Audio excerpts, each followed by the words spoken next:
Boa noite, boa noite. Sejam muito bem-vindos mais uma vez ao Trilha Espírita, este momento de estudos do Evangelho do Cristo. Sejamos todos muito bem-vindos. Hoje continuaremos estudando o capítulo 19. Boa noite ao Denise, boa noite Ares, sejam todos muito bem-vindos. Vou convidar aqui meu amigo Aristeu para dividir comigo esse espaço. Fazer então o estudo de hoje.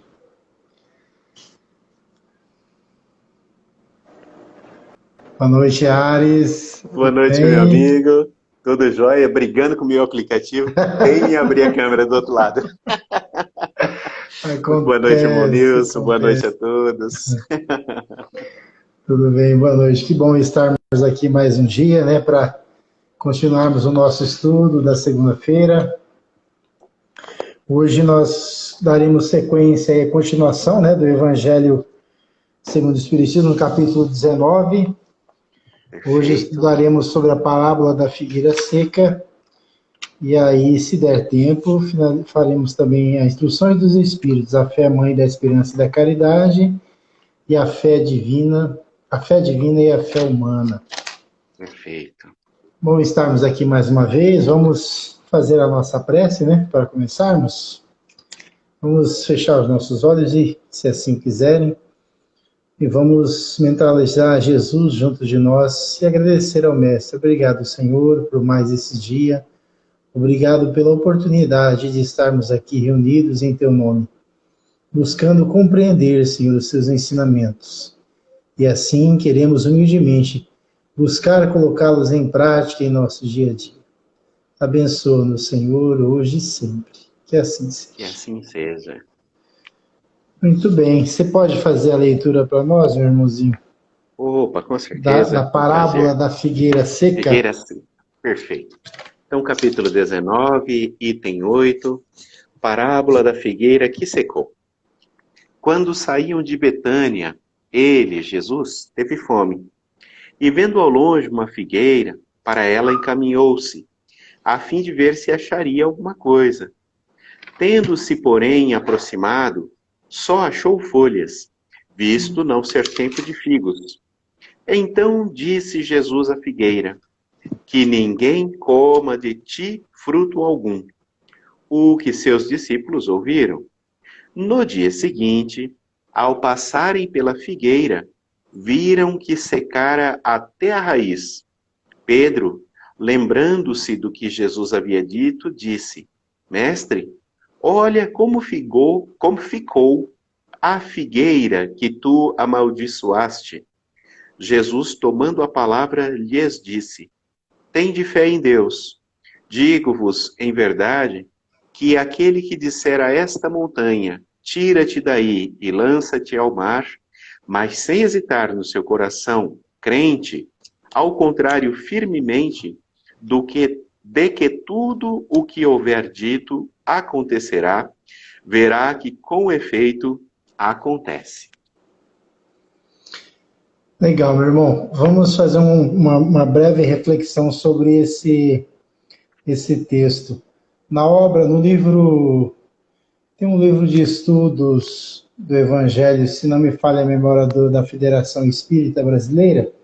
Perfeito. Ele nos traz algumas reflexões a respeito dessa parábola. É um estudo bem interessante, o livro, sobre estudos das parábolas. E ele nos diz que é necessário, contudo, de início, fazermos uma reflexão sobre o conteúdo do versículo do texto de Marcos. Porque ele diz assim, vendo de longe uma figueira que tinha folhas. Ou seja, Cristo viu que só tinha folhas naquela figueira, né? Foi ver se nela acharia alguma coisa. E chegando a ela não achou senão folhas, porque não era tempo de figos. Então, assim, parece meio contraditório, né? Porque, poxa, o Cristo viu que só tinha folhas, sabia que era uma época que não haveria frutos, mas ele foi até lá a árvore ver se encontrava algum fruto, algum figo, né? No primeiro momento parece existir uma contradição nas ideias expressas no texto, né? Uma vez que se não era tempo de figos, Jesus não poderia encontrar senão apenas folhas naquela árvore, naquele arbusto. Mas aí também a obra nos fala da importância de compreendermos o significado do simbolismo para que não se julgue equivocadamente a ação seguinte, assim expressa pelo Cristo. Nunca mais como alguém fruto de ti, ele fala nesse versículo. Né? Então, aqui de um modo bem simples, nós podemos observar que a figueira cheia de folhas, Jesus, como sempre, em todos os momentos, ele vem nos trazer uma lição que ficaria aí, né? E não por acaso ele coloca tem as colocações muito interessantes que nos chamam a atenção, né?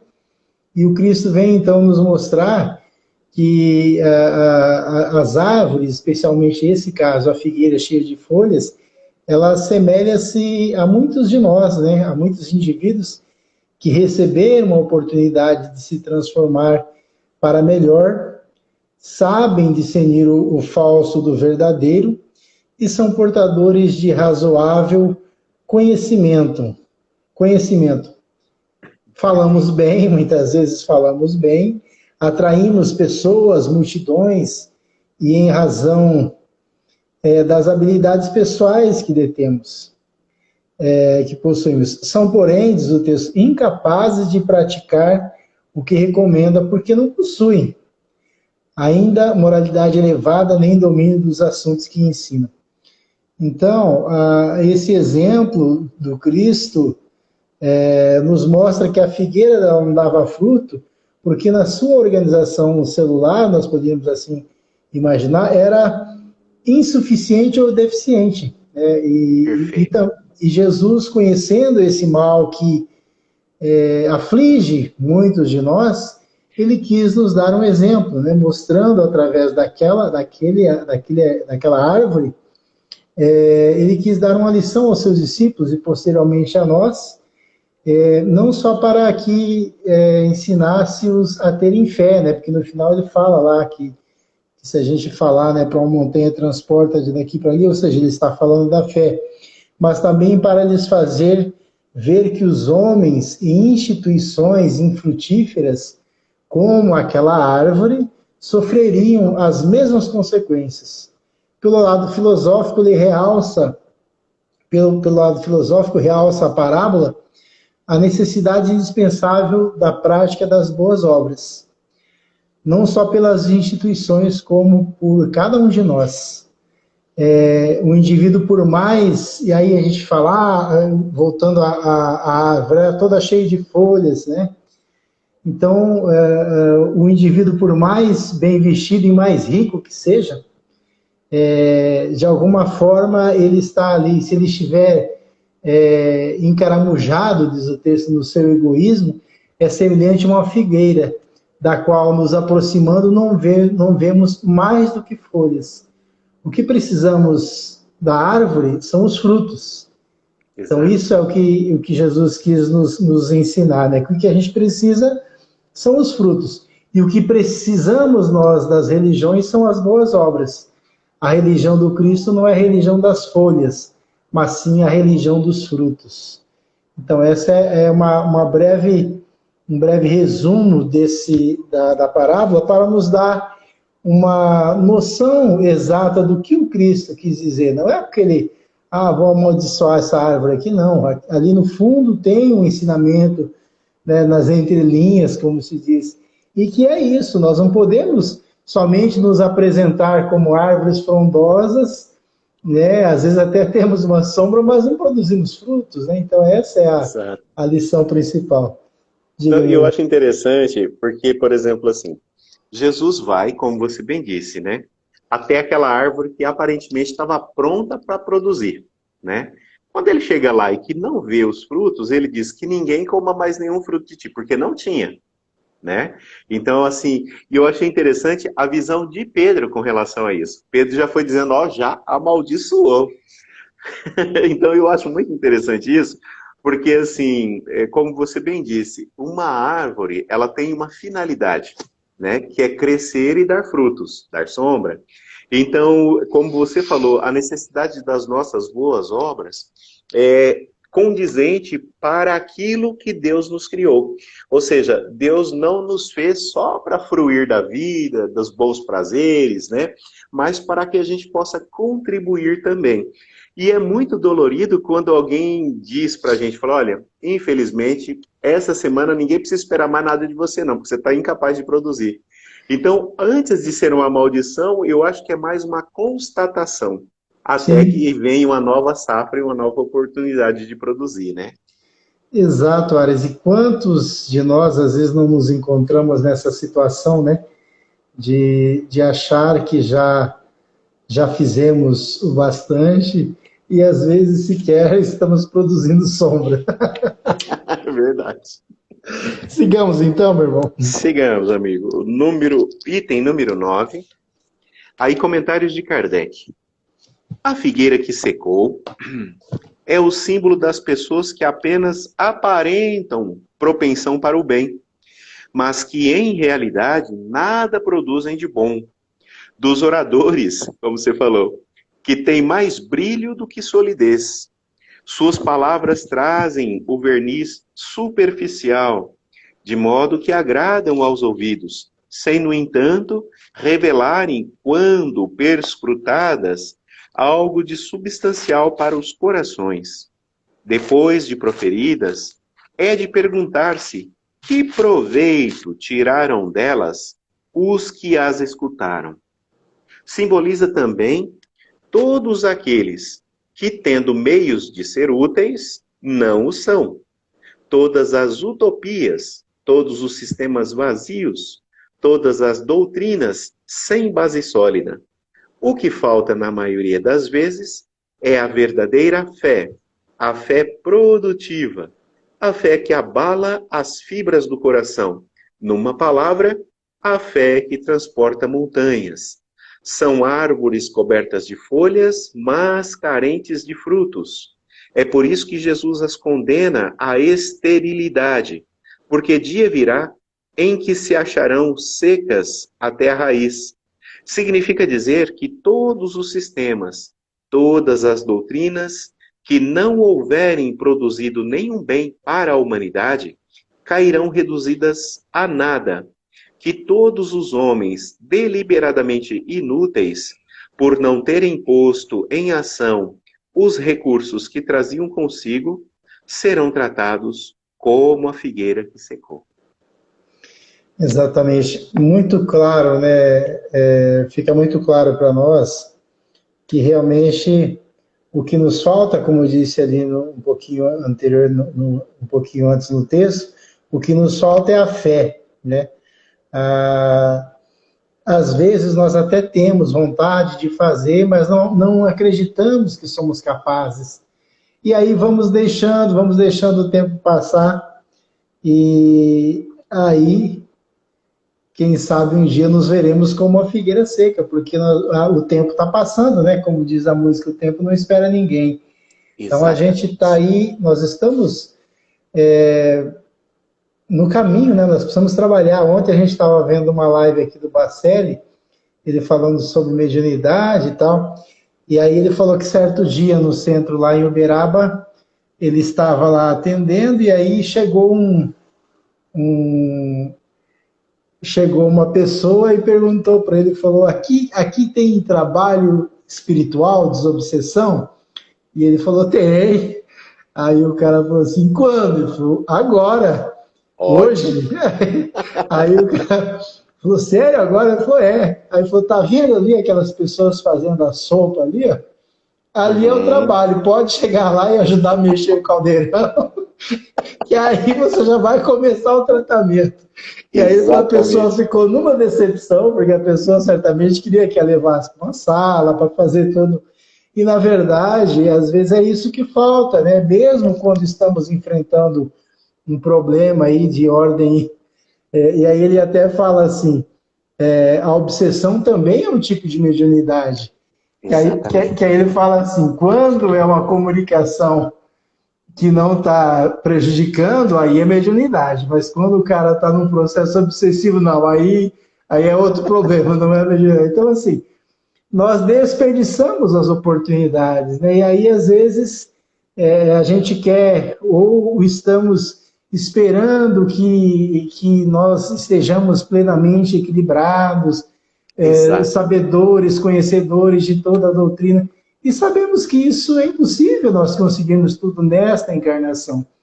Então, quando Exatamente. devo começar a produzir? Já, agora, porque nós não sabemos até quando estaremos aí no caminho, né? Até quando estaremos aqui reencarnados, e tendo a oportunidade de produzir, que são tantas oportunidades, às vezes por mais pequena que nos pareça, são pequenos frutos, pequenas sementes que estamos plantando e que daqui a pouco vão dar fruto, daqui a pouco, né, vão aparecer os resultados, né? Exatamente. E, amigo, eu tenho visto aqui, inclusive me chamou bastante atenção, porque nesses nossos dias atuais, a gente tem visto algumas propostas de vida, assim, que a sociedade tem colocado, e aqui não vai nenhuma crítica, mas apenas uma observação do que se propõe às pessoas.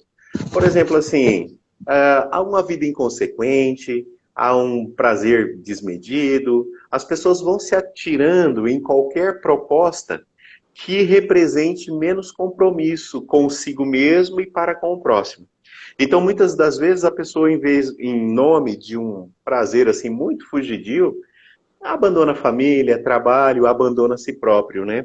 E eu achei muito interessante, bem dentro disso que você colocou também, mas estendendo para a nossa vida, é que ele vai dizendo assim, que todas as propostas, todos os sistemas, todas as doutrinas que não houverem produzido nenhum bem.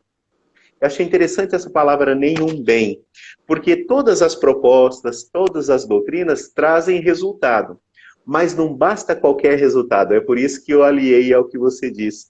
Então, Sim, muitas das vezes, a gente, no passado, quando não produzia o mal, já ficava feliz. Nós aprendemos com o André Luiz que não basta não fazer o mal, mas tem que produzir o bem, né? exato. Então, esses sistemas que a gente vê assim como facilidades, né?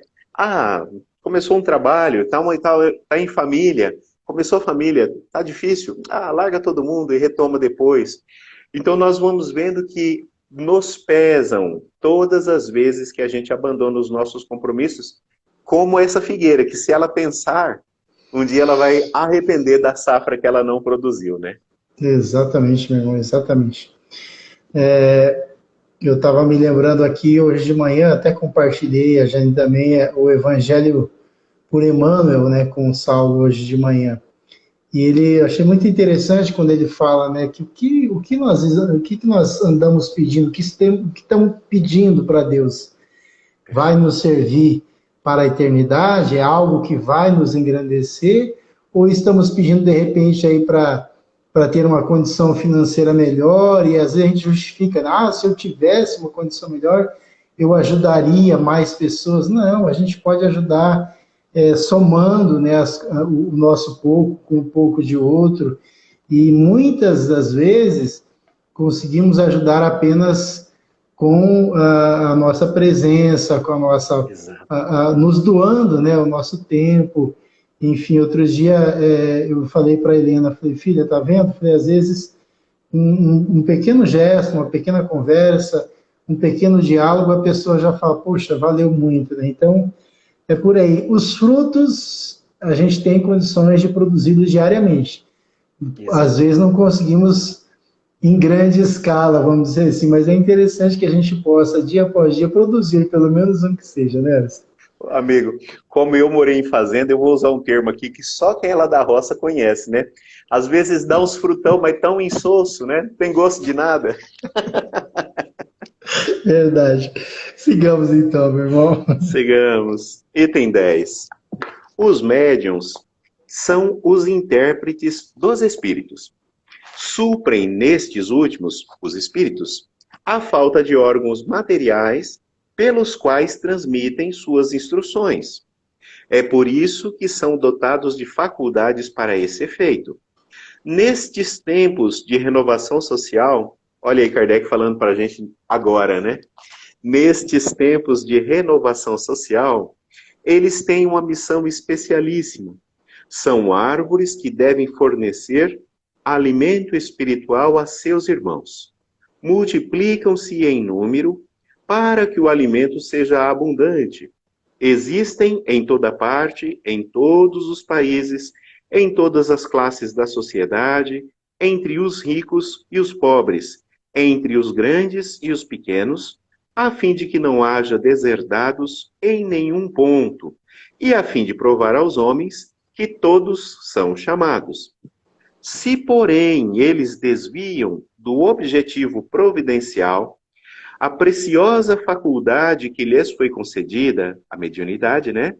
Se a empregam em coisas fúteis ou prejudiciais, se a põem a serviço dos interesses mundanos, se em vez de frutos salutares dão maus frutos, se recusam a utilizá-la em benefício dos outros, se não tiram nenhum proveito dela para si mesmos, melhorando-se, são como a figueira estéril.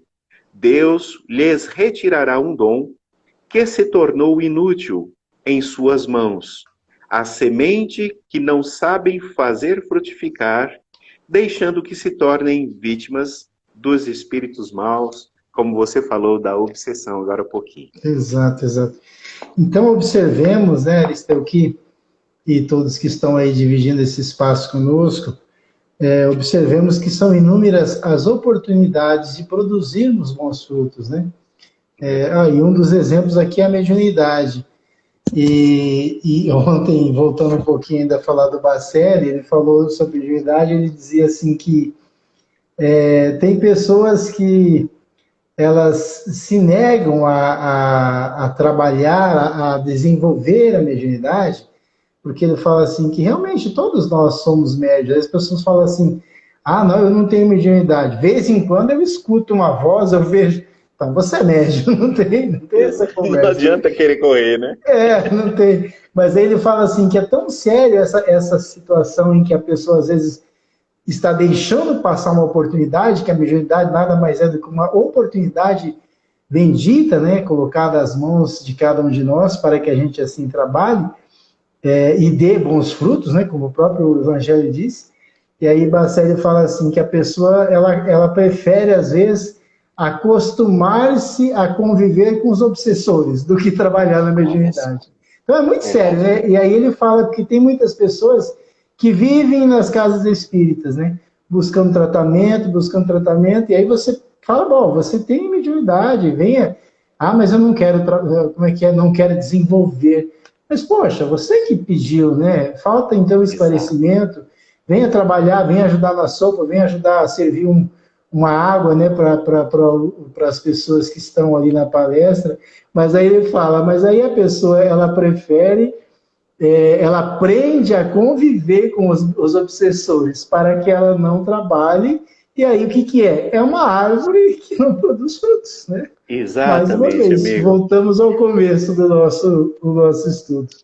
Ouvindo hoje ainda também uma palestra do nosso irmão Jorge Elahá, lá no Pinga Fogo da Web Rádio Fraternidade, é o episódio número 100, para quem quiser ouvir depois, lá no YouTube, né? E alguém perguntou a respeito da parábola dos talentos, e dizia mais ou menos isso, que tinha mediunidade, mas que ela tinha medo.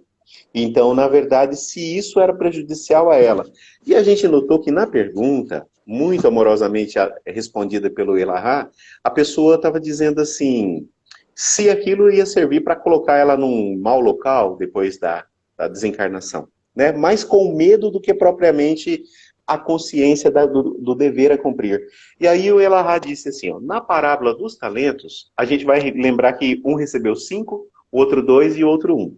Aquele que recebeu e enterrou e não multiplicou, o que foi feito? O talento dele foi dado ao que tinha 5, para que ele também gerasse bons frutos. Ou seja, se através da nossa mediunidade nós tivéssemos que atender um determinado número de pessoas, estes que seriam atendidos serão por outras, né? Então, quem foi o médium que auxiliou, progrediu.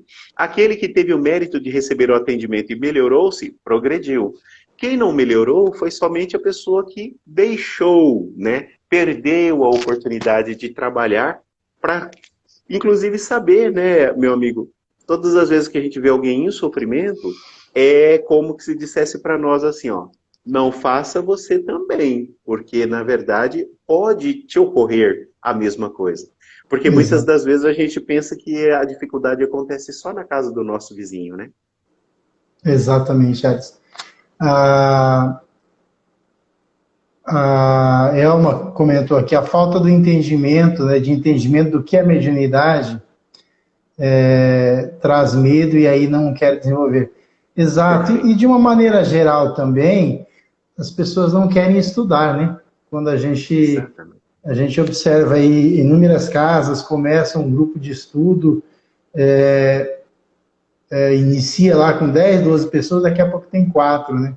Porque alguns acreditam que não é necessário estudar, especialmente a mediunidade. Ah, não, eu já tenho. E, na verdade, precisa do estudo para que você compreenda essa faculdade, né? Para que você Exato. tenha esclarecimentos e perceba que tudo está sob a proteção divina, né? Nada do Exatamente. que vai acontecer no trabalho acontece sem a permissão de Deus. E às vezes esse medo que as pessoas trazem ainda é pela falta de conhecimento, pela falta de estudo, porque se você fizer, há, sei lá, 25 anos atrás, eu fiz meu primeiro estudo foi sobre a mediunidade, depois participamos de um grupo, começamos na teoria e gradativamente fomos para a prática, né? Cara, quando você faz um estudo bem pautado dentro especialmente das orientações da Federação Espírita, nas obras espíritas, não tem por que ter medo, né? Porque é algo que vai desenvolvendo gradativamente. Então, o que nos falta realmente é realmente conhecimento, entendimento, para que a gente não fique aí, de repente, guardando, como você bem colocou, um talento, né? Guardando um talento que Deus nos Exatamente. deu, e depois sabemos que virá o arrependimento, né? Ah, por que eu não fiz? Exatamente. Sigamos então, meu irmão. O próximo item vai ser as instruções dos Espíritos. Então, aqui, para resumir, nós poderíamos pegar como lição principal aqui a necessidade de sermos, né, de alguma forma, de produzirmos bons frutos. E essa produção, não tenho dúvida, não se faz necessário que a gente seja, né, um brilhante palestrante, um conhecedor exímio da doutrina, mas que a gente possa, sempre nas oportunidades, no dia a dia, que a gente possa buscar nos lembrar dos ensinamentos do Cristo, para que assim a gente consiga auxiliar e, auxiliando, possamos produzir os nossos frutos, cada um à sua medida, cada um ao seu tempo, mas cada um de nós tem condições de frutificarmos, né? Exatamente. Porque esse é o principal objetivo e é o principal ensinamento da parábola da figueira seca, que a gente precisa, assim, exercitar a nossa fé e fazer com que.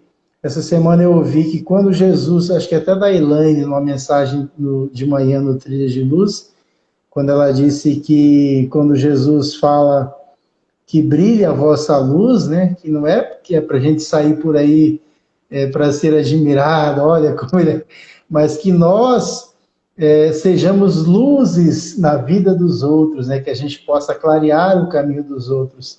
E essa Exato. também é uma forma de darmos fruto. Sigamos então, meu irmão. Instruções dos Espíritos, a fé mãe da esperança e da caridade. Ok. Item número 11. Para ser proveitosa, a fé deve ser ativa. Não pode entorpecer-se. Mãe de todas as virtudes que conduzem a Deus, cumpre-lhe velar atentamente pelo desenvolvimento dos filhos que gerou. A esperança e a caridade são uma consequência da fé. Essas três virtudes formam uma trindade inseparável. A fé, a esperança e caridade, né?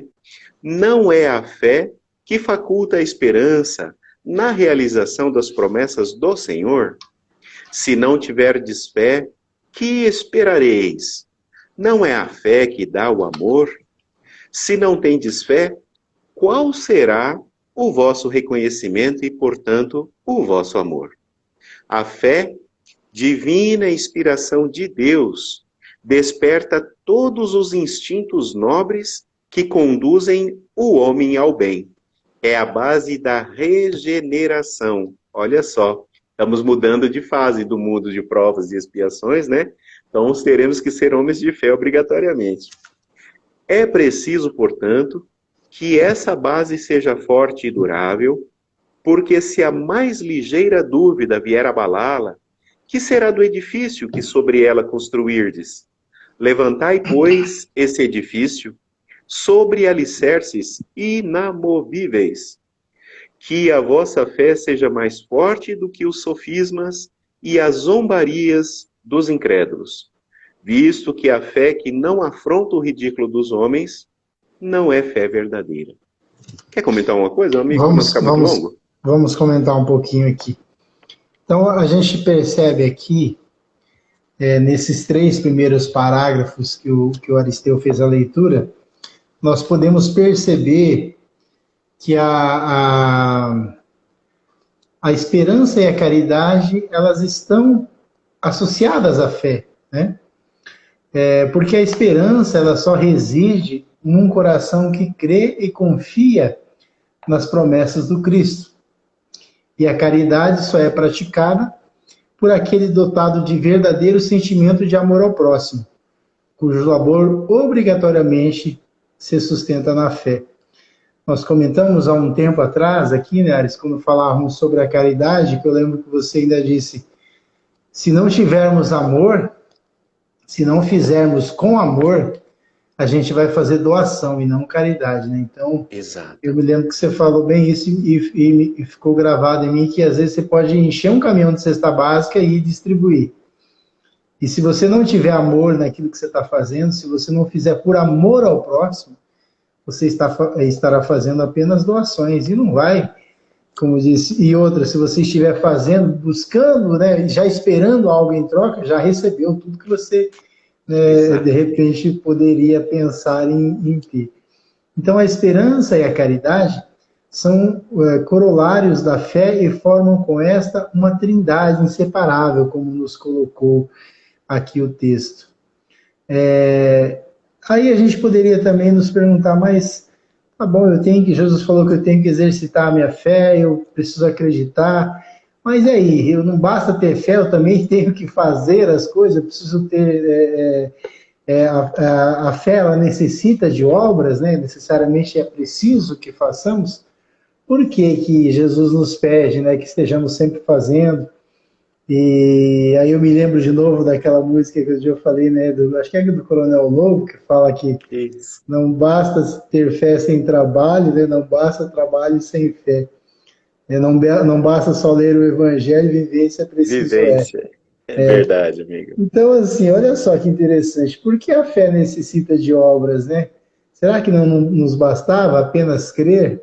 Não, a fé, ela necessita de obra, porque não basta a fé simplesmente estar em nossa consciência. Porque se estivermos só na nossa consciência, aí o que vai acontecer? Não precisa fazer nada. Nós não somos espíritos perfeitos. E aí Jesus falou, né? Meu Pai até hoje ainda trabalha, né? Quer dizer, Deus ainda trabalha, Jesus é perfeito e ainda trabalha. E aí nós não vamos querer trabalhar? Então não basta estar em nossa consciência, né, a fé. É necessário que a tornemos verdadeira, dando-lhe eficácia, isto é, ela deve nos impulsionar a Deus, através do serviço em favor ao próximo. Então, como já falamos em outras oportunidades, né, Aristeu, não há um outro caminho, senão através do próximo. Esse é o meio que a gente tem, né? Esse é o nosso guia, né?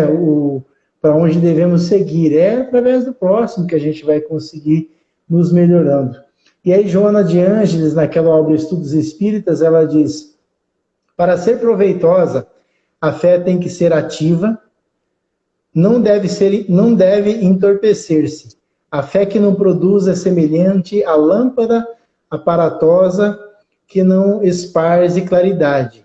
É inútil. Então, esses são os motivos pelos quais o texto aqui nos fala da fé, da caridade, das nossas obras. É preciso, pois, que a gente realmente compreenda que nós precisamos, estamos aqui, como diria Paulo naquele comentário do Livro dos Espíritos, gravitar em torno de Deus, né, ou para Deus, eis o objetivo da humanidade. E de que forma é que nós vamos fazer isso, se não trabalhando através da prática da caridade, da fé, através dos nossos irmãos, os próximos, mais próximos principalmente, né? Exato, amigo. Até porque, olha só, você falando, eu estava ouvindo aqui e ficou a palavra regeneração.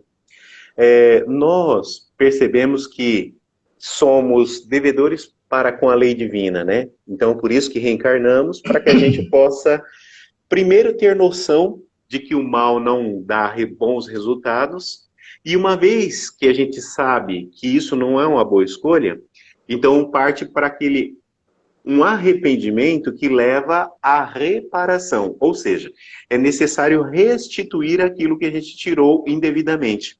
E aí é que surge a hora do trabalho.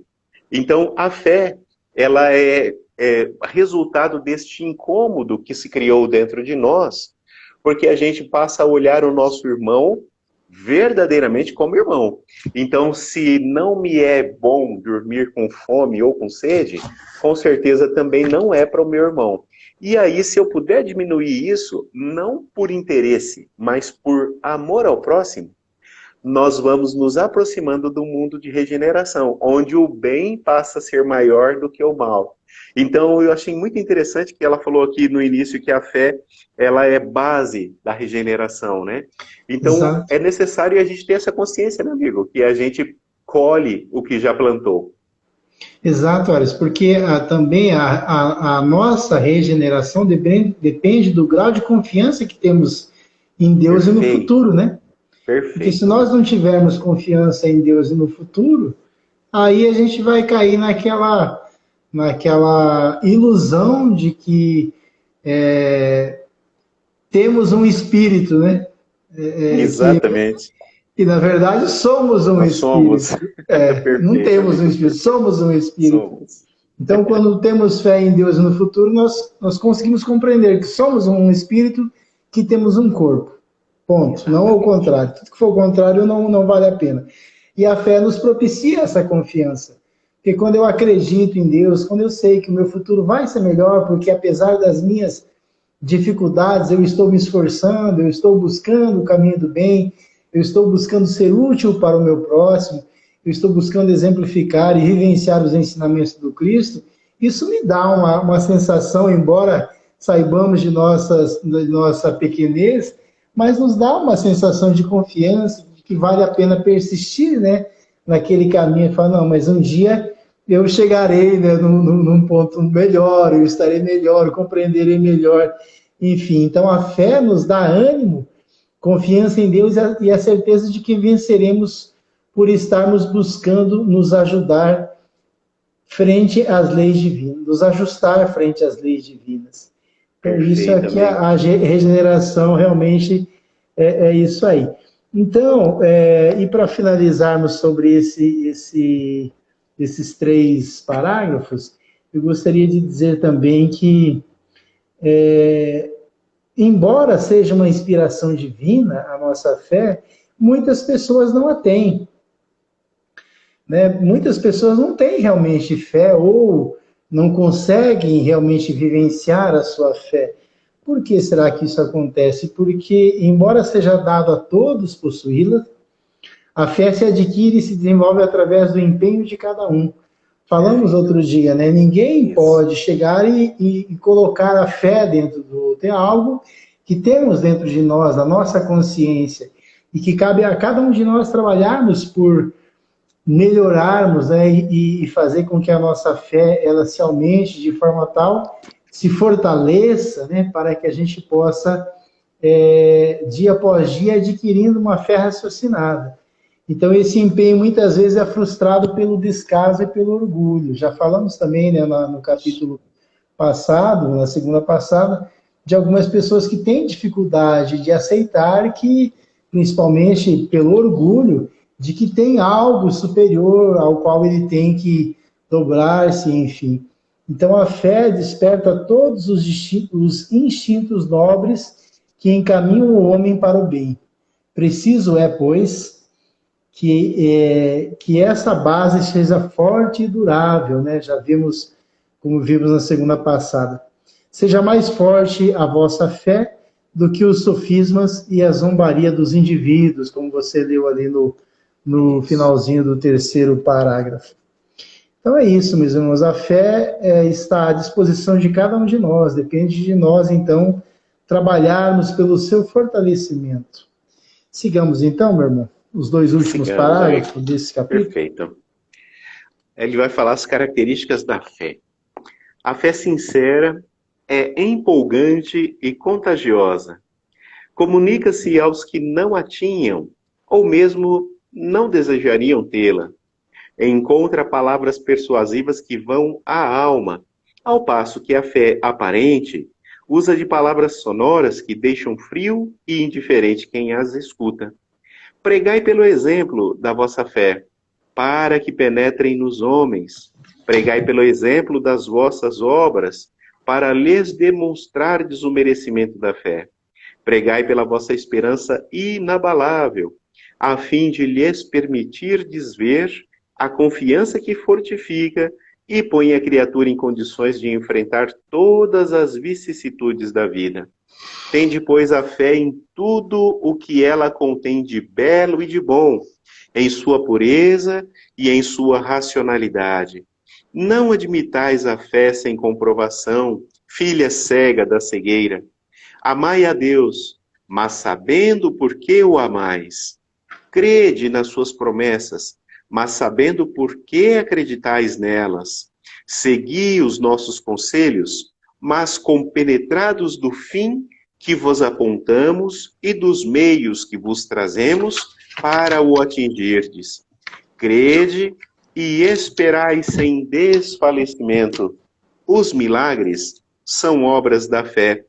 José, Espírito Protetor, Bordeaux, 1862. Muito bonito esse final.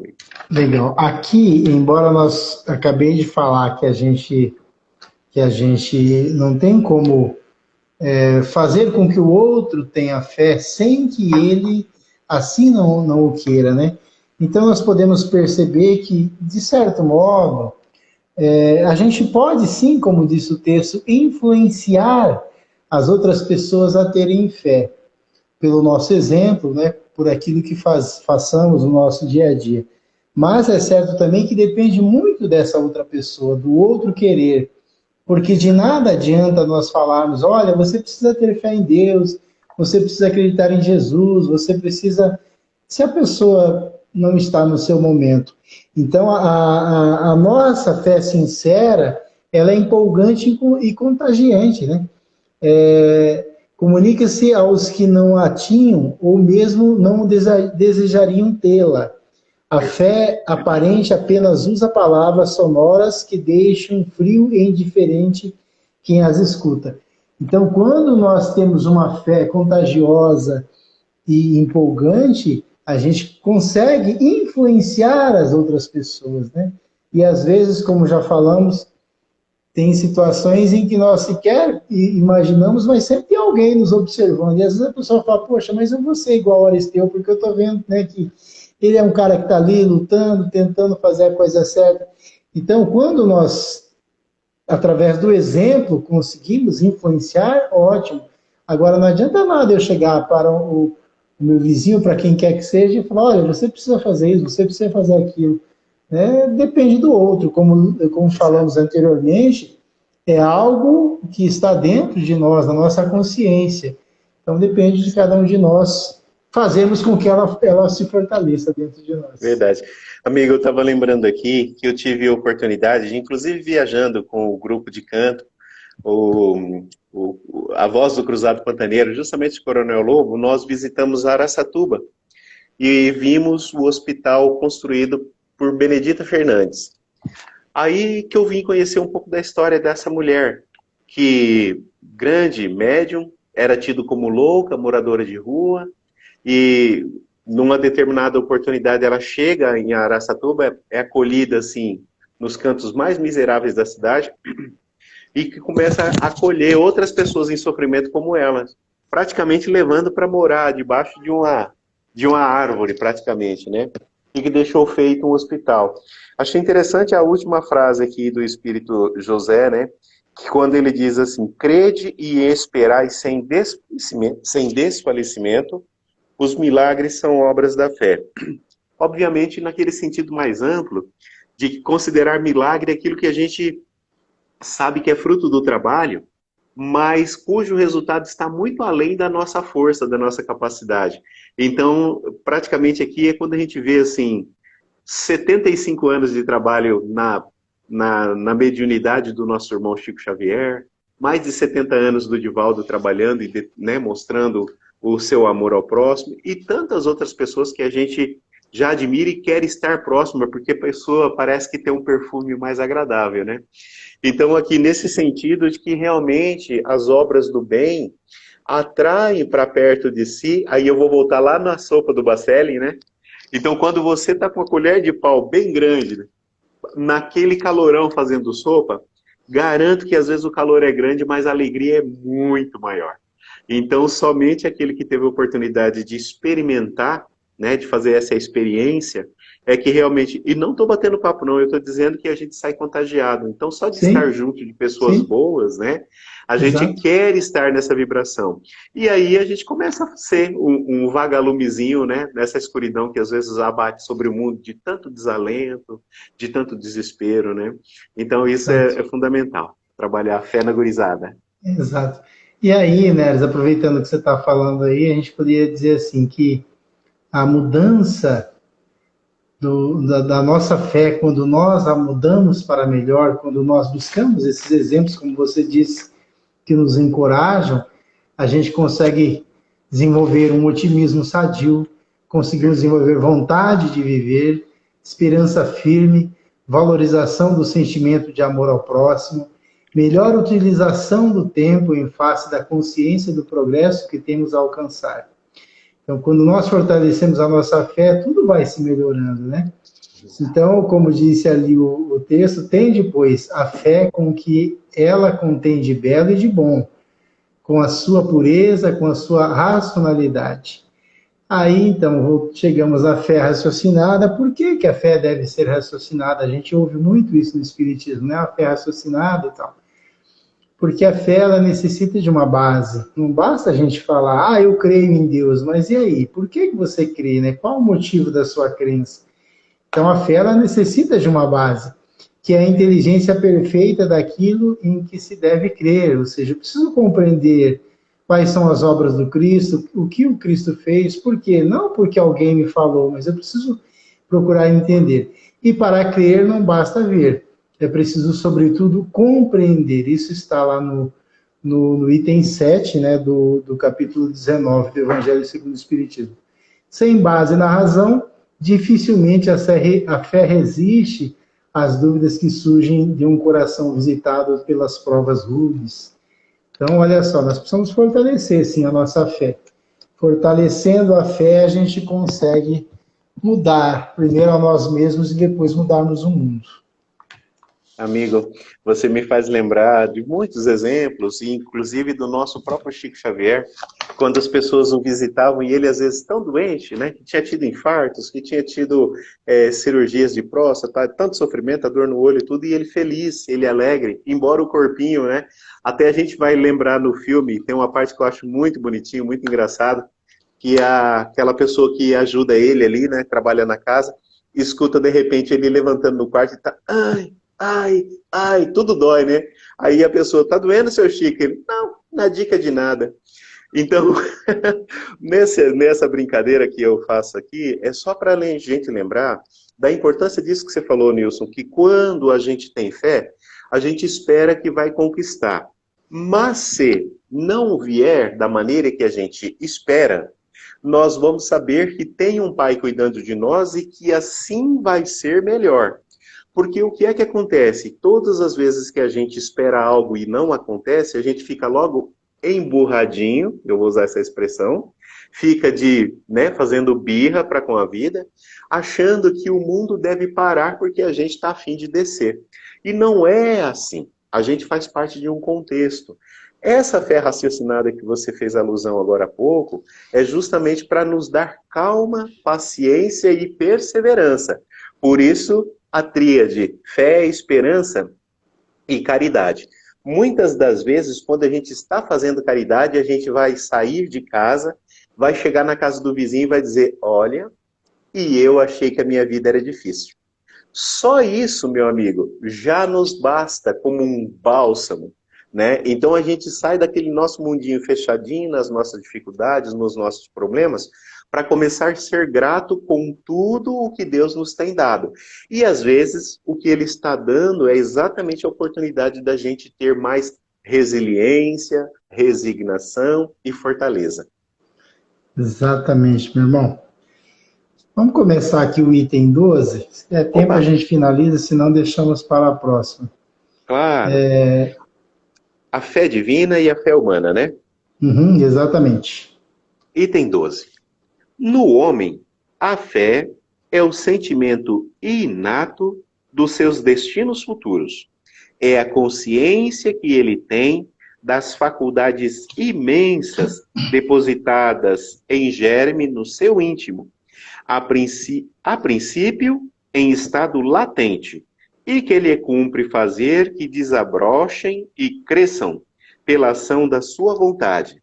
Vou ler mais um para você, só um pedacinho para você continuar. Sim, pode ler o 2. Até o presente, a fé não foi compreendida senão pelo lado religioso, porque o Cristo a preconizou como poderosa alavanca, e porque o tem considerado apenas como o chefe de uma religião.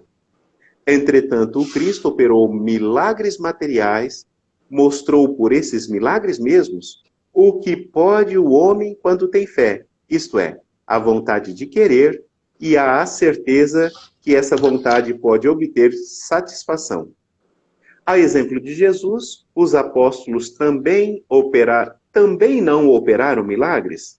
Ora, que eram esses milagres senão efeitos naturais, cujas causas eram desconhecidas pelos homens de então, mas que hoje, em grande parte, se explicam e que se tornaram completamente compreensíveis pelo estudo do espiritismo e do magnetismo? É uma pergunta. Exato. O interessante aqui, quando ele fala que a fé, até o presente, não foi compreendida senão sobre o aspecto religioso. Perfeito. Será que a fé tem apenas um caráter religioso mesmo? Aí a gente vai observar depois, seguindo aqui, e já antecipando aqui o que lemos no capítulo 19, no item 6, né? Foi da semana passada que falamos sobre a fé. Diz assim, do ponto de vista religioso, a fé consiste em dogmas especiais que constituem as diferentes religiões. Isso está no Evangelho, capítulo 19, item 6. Mas a fé ela não é apenas de caráter religioso. Não, ela não é. Ela reflete uma condição uma condição que se tem na possibilidade de realizar alguma coisa. Então, sempre que eu confio que eu vou fazer, como falamos no estudo da semana passada, a mãe que está com o filho doente, um exemplo, né? Quando eu vou ali fazer uma oração pelo meu filho e aplicar um passe, de certa forma, é porque eu tenho fé na possibilidade de realizar alguma coisa. Então, a fé não é só do caráter religioso, né? E a fé no homem, então, ela consiste em um sentimento, como disse o texto, em cujo germe o homem traz depositado em seu íntimo, e que lhe compete fazê-lo desabrochar e crescer pela ação da sua vontade, como já falamos anteriormente, né? Não adianta o outro chegar e tentarmos fazer, olha, não, é algo que até, como já falamos, somos influenciados quando a pessoa que se nos apresenta tem uma fé contagiosa, uma fé que realmente nos empolga. Mas, mais uma vez, aqui está nos mostrando que o desabrochar e crescer é pela ação da nossa vontade. né, cada um de nós. Conclui-se, portanto, que a fé não é um privilégio de alguns, mas Exato. dom precioso concedido a todos por Deus, né? Que nós precisamos, então, mais uma vez, perceber, né, de que maneira nós podemos aí deixar, de alguma forma, de pensar na fé somente do aspecto religioso, mas em tudo que façamos, que principalmente que sejam coisas para o bem, que a gente possa perceber que ali está, né, depositada a nossa fé. A Sinara diz, fé tem como base para seu exercício a vontade. Exatamente. Nós precisamos ter a vontade e acreditar que vai dar certo, né? E algumas pessoas ainda interpretam que a fé ela é mais pelo lado religioso, né? Aquela questão de que, como aqui o texto nos falou, que o Cristo realmente a preconizou como uma alavanca poderosa, né? Algumas pessoas ainda não conseguem perceber que a fé é algo que pode ser vivenciada em todos os momentos de nossas vidas. Porque essas pessoas também, na sua grande maioria, não perceberam ainda qual foi o verdadeiro caráter da missão do Cristo, né? As pessoas ainda estão observando aquele Cristo crucificado, né? Aquele Cristo lá na cruz, que já não está mais lá faz muito tempo, né? E que está dentro de cada um de nós, né? Então a gente precisa parar de considerar o Cristo apenas como um chefe religioso, capaz de operar milagres, como o texto disse, né? Através da fé, e acreditar ser este o único objetivo da fé na vida do homem. Então, quando o homem conhecer melhor as verdades eternas, diz o Evangelho, e melhor souber aproveitar os conhecimentos que a ciência propicia, descobrirá o poder que a fé lhe faculta e que tem nas mãos. Então, mais uma vez, depende, né, de cada um de nós aí a compreensão e o fortalecimento da nossa fé. Vamos ler esses dois últimos, meu irmãozinho? Vamos sim. A fé é humana ou divina, conforme o homem aplica suas faculdades à satisfação das necessidades terrenas ou das suas aspirações celestiais e futuras. O homem de gênio, quer dizer, aquele que é inteligente, né, nas palavras de Kardec, que se lança à realização de um grande empreendimento, triunfa se tem fé, porque sente em si que pode e há de chegar ao objetivo que tem em vista. E essa certeza lhe dá uma força imensa. O homem de bem, que crente em seu futuro celeste, deseja preencher a sua existência de belas e nobres ações, aure na sua fé, na certeza da felicidade que o espera, a força necessária. E ainda aí se operam milagres de caridade, de devotamento e de abnegação. Enfim, com a fé, não há maus pendores que não se consiga vencer. O magnetismo é uma das maiores provas do poder da fé posta em ação. É pela fé que ele cura e produz esses fenômenos singulares, classificados outrora de milagres. Repito, a fé é humana e divina. Se todos os encarnados se achassem bem convencidos da força que trazem em si, e se quisessem pôr a vontade a serviço dessa força, como falou a Sinara, seriam capazes de realizar o que até hoje eles chamam prodígios, e que, no entanto, não passa de um desenvolvimento das faculdades humanas. Olha que lindo. Um espírito protetor, Paris, 1863. Aqui, né, Ares, a gente percebe que aquilo que outrora nós achávamos milagre, algo sobrenatural, algo sem explicação, nada mais é do que os estudos, especialmente que a doutrina espírita nos faculta hoje em dia. A gente percebe que o que existe de extraordinário, na verdade, no milagre, né, na ocorrência dos chamados milagres, é a manifestação da vontade aliada à fé. Por isso Cristo falou, né? Se tendes fé, dirás para aquela montanha, transporta-te daqui para lá e ela se transportará. Então, isso é entre aspas, milagre. Então, nós podemos perceber que, assim como Jesus realizou grandes feitos, né, para a humanidade, e que muitos ainda assim, Jesus fazia milagres, os discípulos talvez não faziam, mas por quê, né? Porque ele falava, né, porque não tem fé. No caso do garoto que trouxeram a ele lá, o lunático. Por que, que a gente não conseguiu expulsar o demônio mesmo? Porque não tinha fé, né? Porque vocês não têm fé. Então, a nossa fé bem canalizada, bem raciocinada, ela pode produzir coisas maravilhosas. Então, e aqui você leu sobre a fé humana ou divina, a gente pode dizer que a fé humana, ela se concentra nos interesses materiais e de satisfação das necessidades terrenas. Essas são as diferenças, né? A fé divina nas coisas espirituais, na vida futura. Foi o que mencionei anteriormente sobre o evangelho de hoje do Saulo, né? Exato. Onde ele diz, o que você anda pedindo, né? O que você pede para Deus é algo que vai te servir para a vida espiritual ou é algo que você pode receber hoje e amanhã, de repente, você já não está mais aqui encarnado, e aí para quem vai ficar, né? Exato. Então, a fé humana se manifesta, a fé humana se vê manifestada no homem de gênio, que se propõe a realizar um empreendimento qualquer, e nisso todo o seu trabalho e esforços, e nisso concentra todo o seu trabalho e esforço.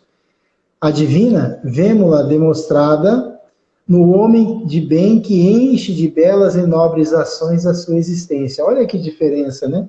Exatamente. Então, a fé humana a gente percebe naquele gênio que se propõe a um grande empreendimento e concentra nisso todo o seu trabalho e esforço. E a fé divina é demonstrada no homem de bem, que enche de belas e nobres ações a sua existência. E por último, meu irmão, a gente poderia dizer então aqui, para finalizarmos, que nós concluímos desse capítulo a fé humana e a fé divina, que a fé é um precioso instrumento evolutivo que nos cabe fazer bom uso, a fim de cumprirmos nossa missão perante Deus. A fé humana se volta para as necessidades terrenas. Tem nada de errado nós termos fé humana, né? Às vezes a gente ora, pede a Deus algumas coisas, mas vale a pena nós pensarmos mais uma vez se o que eu estou pedindo, porque assim, nós não devemos nos preocupar. O que nos falta, mais uma vez, dizendo, é a fé. Porque se nós tivermos fé, nós sabemos que pelo menos o necessário Deus vai nos conceder. Então, assim, a fé humana se volta para as necessidades terrenas e a divina para aspirações celestiais e futuras. Então, essa é a diferença da nossa fé, que a gente possa buscar desenvolver também a nossa fé divina, que possamos nos fortalecer na certeza de que Deus está acima de tudo e que nós precisamos, com a nossa fé, fortalecendo a nossa fé, nos transformarmos em árvores frutíferas, né? Que a gente possa realmente dar bons frutos, que a gente possa não desperdiçar as oportunidades que nos são concedidas durante essa encarnação. Verdade. Amigo, eu só quero agradecer a oportunidade. Eu me lembro que no início do capítulo 19, nós lemos que aquele que às vezes não tem uma fé que a gente possa, né, que se acha, né, porque às vezes a gente acha da nossa fé que ela é muito pequena, nós vimos que tem algumas pessoas que vêm trabalhando nessa fé há muitas encarnações. Mas se a nossa ainda é bastante jovenzinha, né, incipiente ainda, não desistamos, não desanimemos, porque vai chegar uma hora que as pessoas vão dizer assim, olha o Aristeu, olha quem diria, é um cabra de fé, né? Porque às vezes a gente duvida tanto da nossa fé, porque a gente também acha que ela tem que ser algo assim do tamanho de um avião 747, ou desses que transportam 800 pessoas aí. Quando talvez, na verdade, o que a gente precisa é uma colherzinha. Lembremos sempre que quando alguém pedia para o Cristo que queria andar, ele dizia, levanta-te e anda. E aí, meu amigo, como é que está a tua fé para dar esse salto e andar? Então, deixa aqui o meu abraço e que nós nos encontremos. Uma boa Páscoa a todos, né? E que nós nos encontremos na próxima semana, se Deus quiser. Com certeza. Até a próxima segunda. Na próxima segunda iniciaremos o capítulo 20 com os trabalhadores da última hora. Ó, ia ser interessante, hein? Que Deus nos abençoe, gente. Obrigado pela presença e o carinho de vocês. E até a próxima. Fiquem com Deus.